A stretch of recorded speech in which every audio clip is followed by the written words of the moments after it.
Good. Hello, Lance, this is for you. So this is what a normal spine should look like. You can see right away the curves, right? Mm-hmm. So you should have those curves for shock absorption. Mm-hmm. And when they're curved like that, they absorb the shock really well. When they straighten out, you lose that shock absorption. Okay. Typically in a car accident, what happens is the head comes forward into a flex position and opens up all these bones, kind of makes them vulnerable, Mm-hmm. and then very fast, the whiplash part is actually it hitting the seat back in the back. Or if you get hit from the back, your head will go back first and then whiplash forward, Mm-hmm. and that's typically where the injury occurs. Mm-hmm. That probably happened to you in that older one where these discs kind of got compressed in there. That's what caused the injury to the nerves and the discs, and that's why you Possibly had the from the fusion. prior automobile Prior. accident that wasn't so bad, but it was... Exactly, that's probably where it started. And then something happened over the time where that got worse and those discs got compressed and the nerve got irritated, and you chose to fuse it together. So now those three vertebrae in there, C4, 5, 6, are fused together like this, and the ones above them are still moving, the ones below are still moving, but those are stuck. And they're not absorbing shock anymore. Mm-hmm. So the only vertebrae that are absorbing shock in your neck now are the first two and the last two.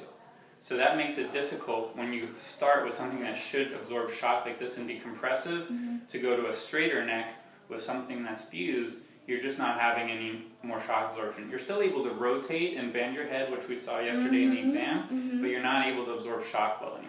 So that's why these, the ones below, are going to be the next ones to start to deteriorate and cause pain and discomfort and all that. Most of your symptoms are all in this upper back and neck area, not just because of the fusion, but because all that around there is just so tight.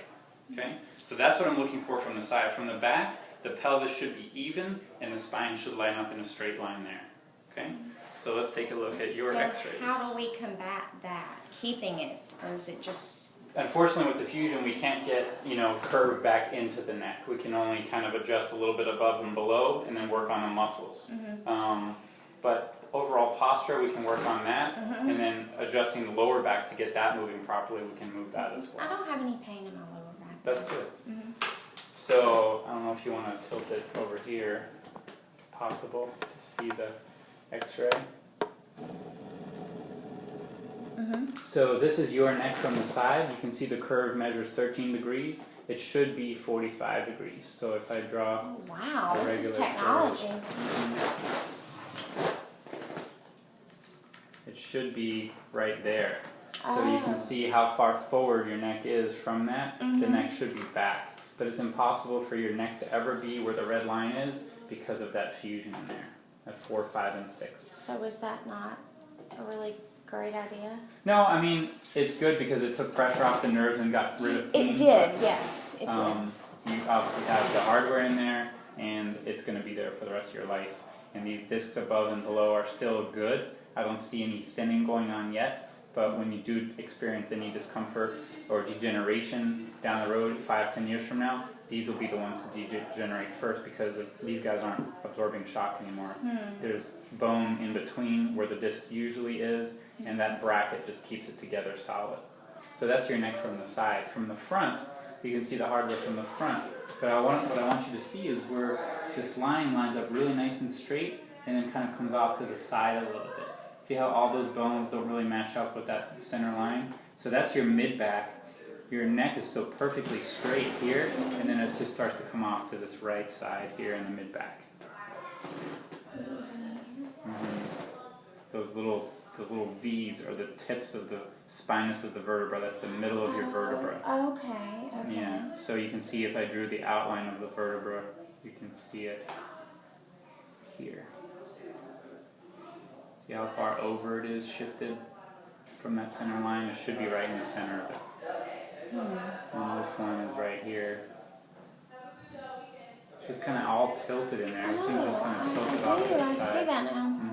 And this one's pretty much in the center. This one's almost perfectly in the center here. So that's the mid-back, and the reason that's coming off to the side is your lower back. This is where it all starts. Your right hip here is a little bit higher. This is your right side. This is your left. So you could say the left is lower, and that's causing the lower back to really shift off quite a bit. Look at how far off to the side it comes from that center line. So even though the pelvis is pretty even, that lower back is shooting off to the left, and then your mid back is just compensating in the right. And this is where all your pain discomfort my is. rhomboid pain that I'm having. Yeah, all through in here. Rhomboids are right here, and then the trap kind of looks like this. So those two muscles are all being affected by these bones being out to the side. And the last view that we took is your lower back from the side.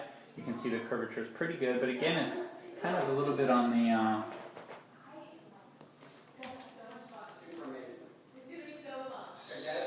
it's got some curve in it here at 56 degrees, and the spaces in between are all pretty good. You know, it's not like you need to get any type of surgery or fusion on the lower back. But that's your lower back from the side, and all the discs are pretty well maintained in through there. This one might be a little bit more compressed. You can see that. The discs right here are all nice. This one might be a little closer together in the back, see that?